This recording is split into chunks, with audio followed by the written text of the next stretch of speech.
Gua sering denger orang bilang hacking itu kayak seni. Awalnya gue pikir, lebay amat ya kan? Apaan seni? Paling cuma ngetik komen di terminal terus enter, kelar. Tapi setelah gue pelajarin, ternyata anggapan itu ada benernya. Ini sebuah pertanyaan ya. Seni, bukannya seni itu gambar, patung atau musik? Hacking kan cuma kode. Nah, justru itu, hacking itu seni. Tapi bukan cuma seni digital. Ini seni yang butuh kreativitas, strategi, dan psikologi yang luar biasa. Ini bukan cuma soal coding, tapi soal menyusun serangan yang elegan. Coba dah, lu bayangin, seniman lukis itu punya kanvas dan kuas. Seniman hacking itu punya sistem dan kode. Kenapa bisa dibilang seni digital? Yang pertama, seorang hacker yang jago itu gak cuma bisa mecahin masalah.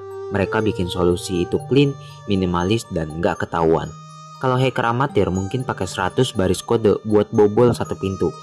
Hacker yang seniman mungkin cuma 5 baris yang sempurna. Itu namanya elegansi kode. Indah dilihat bagi yang ngerti dan efisien. 2. Mereka punya solusi unik.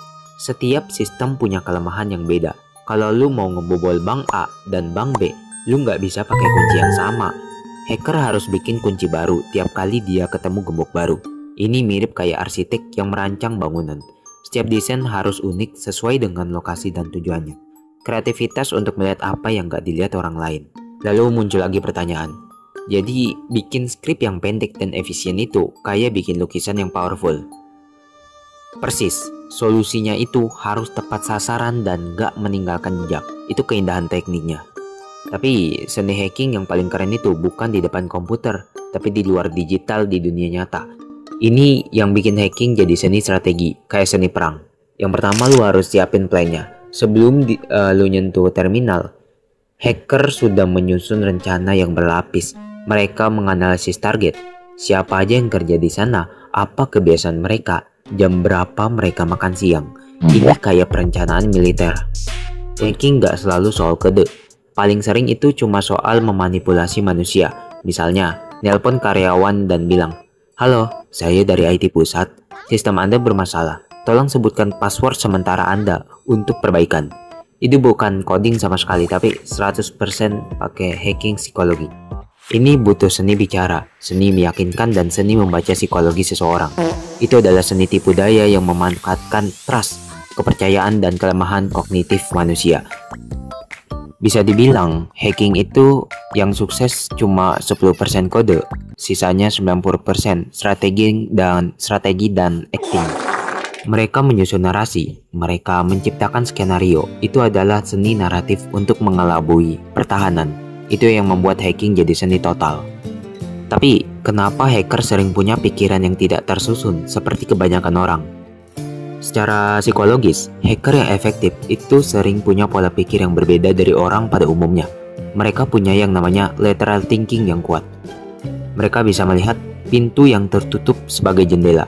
Orang normal melihat sistem sebagai kotak dengan beberapa pintu. Kalau pintunya terkunci, ya udah. Hacker melihat sistem sebagai ruangan dengan berbagai elemen. Kalau pintu terkunci, mereka nggak cuma mikir cara buka kuncinya. Mereka mikir, gimana kalau gue manjat ke jendela? Gimana kalau gue lewat ventilasi? Mereka mencari solusi yang tidak ortodoks. Ini terlihat tidak tersusun karena mereka tidak mengikuti prosedur standar. Otak mereka chaos dalam artian eksploratif. Mereka tidak menerima batasan yang ada. Banyak hacker didorong oleh rasa ingin tahu intelektual yang ekstrim atau motivasi intellectual curiosity. Mereka tidak hacking demi uang atau kerusuhan. Mereka hacking karena mereka ingin tahu apakah ini mungkin dilakukan. Mereka ingin membuktikan bahwa sistem yang dianggap anti bobol itu sebenarnya punya loophole. Lalu muncul lagi pertanyaan. Jadi, mereka itu bukan orang jahat yang gak punya aturan, tapi lebih ke pemecah masalah yang obsesif. Jawabannya, betul. Dan kesenian mereka itu ada di kemampuan mereka menyusun kembali kekacauan ide-ide lateral itu. Jawabannya betul. Dan kesenian mereka itu ada di kemampuan mereka menyusun kembali kekacauan ide-ide lateral itu menjadi sebuah strategi serangan yang koheren. Itu butuh disiplin dan kreativitas yang tinggi. Jadi kesimpulannya, ini mengingatkan kita, pertahanan terkuat itu bukan di firewall atau password yang rumit, tapi di kesadaran diri kita sendiri saat berhadapan dengan manipulasi.